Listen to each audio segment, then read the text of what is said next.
एक तरफ जहां इजराइल और हमास का युद्ध चल रहा है, तो वहीं दूसरी तरफ रूस और यूक्रेन का युद्ध है कि खत्म होने का नाम ही नहीं ले रहा। और अब इन दो युद्धों के बीच दुनिया में एक और युद्ध का खतरा मंडरा रहा है। दरअसल यूक्रेन युद्ध में उत्तर कोरिया ने रूस का पूरा साथ दिया है। यहाँ तक कि रूस को भारी संख्या में गोला बारूद भी उत्तर कोरिया से भेजे गए हैं। और इस सब के बीच उत्तर कोरिया के पड़ोसी देश दक्षिण कोरिया को डर सता रहा है कि जिस तरह से हमास ने इजराइल पर 7 अक्टूबर को हमला किया था, उसी स्टाइल में उत्तर कोरिया कहीं उस पर भी हमला न कर दे।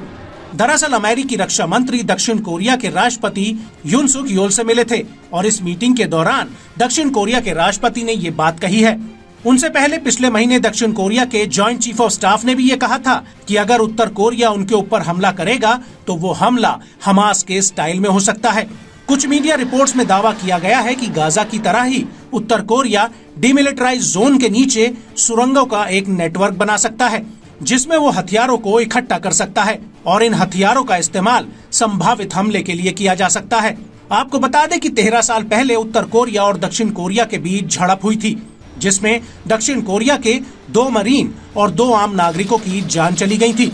और रक्षा जानकारों का कहना है कि तब से लेकर अब तक उत्तर कोरिया की रणनीति काफी एडवांस हो चुकी है और वो हमास से कहीं ज्यादा ताकतवर है,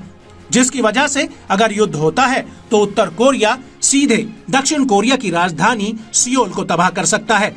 क्योंकि उत्तर कोरिया के पास लंबी दूरी तक वार करने वाली हजारों मिसाइलें हैं और हालिया दिनों में उत्तर कोरिया ने अपने हवाई हमलों की क्षमता काफी बढ़ाई है। इसके अलावा उत्तर कोरिया ने कम दूरी वाली बैलिस्टिक मिसाइलें भी बनाई हैं, लेकिन कुछ जानकारों का कहना है कि अगर उत्तर कोरिया को दक्षिण कोरिया पर हमला करना होगा तो वो हमास के गोरिल्ला स्टाइल में हमला करने के बजाय सीधे मिसाइल दागेगा।